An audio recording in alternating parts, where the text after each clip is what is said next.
My husband threatened to divorce me to shut me up, so I called his bluff and now I am tempted to ruin Thanksgiving. I have been married to my husband for 5.5 years, and we have an 18-month daughter. We have generally had a good marriage, but have repeatedly had the same 2 arguments for 3+ years. The first argument is that I work full-time, pay 85% of our bills, and do all of the cooking, cleaning, shopping, laundry, running of the household, etc. He also works full-time, but after work comes home and immediately takes his work clothes off, throws them on the couch in my living room, and goes into the family room to watch YouTube. I have repeatedly asked for help and got the runaround. The second is that he has a small corn addiction and suffers from premature ejaculation, an issue in itself but not our main problem currently. For the last week and a half or so, I had been running 80 miles an hour getting ready for the holiday this week. I was cleaning the house, washing the bedding in the guest room, cleaning the fridge, and doing all the bits and pieces that you need to do to host family for Thanksgiving. I was also doing all of my daily things as well. For example, on a typical day, I wake up to make sure his, mine, and the baby's lunches are packed, she's dressed for daycare,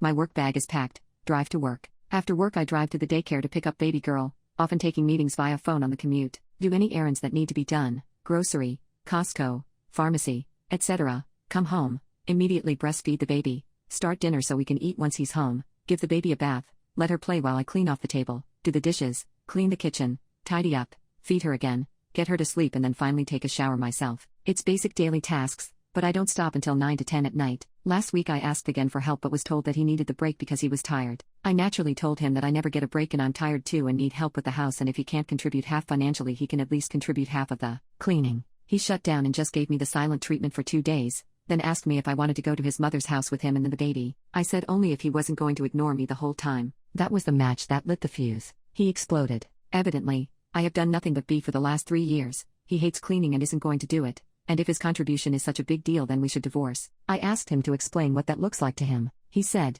I'll get an apartment and sign the house over to you, refinance it in your name. We'll split custody 50-50 and split her expenses 50-50 as well. He then stormed out of the house and went to his mother's until about 1 a.m. He again gave me the silent treatment for 2 days. The other day I asked him how his apartment hunting was going and he said what? I told him I thought he was right. I had been bitching about this for 3 years. I was miserable and he was not helping make my life easier. That I agreed divorce is the best option and that I would rather separate as friends and be good co-parents than grow to hate him and feel stuck in a toxic marriage. He then said I only said that to scare you into shutting up. Basically he attempted to emotionally abuse/manipulate me to get his way. As someone who grew up in a toxic and abusive childhood, this immediately shut me down emotionally. Like I look at him and I feel nothing. He is trying now to get back in my good graces, bringing flowers, chocolates, and all it does is make me angrier. I need advice. Is the fact that he tried to manipulate me and admitted it a valid reason for me to just want to shut this down? Because I have to be honest, I'm tempted to ruin Thanksgiving. I don't know if I'm just angry and reacting out of that or if I am truly at the end of my rope.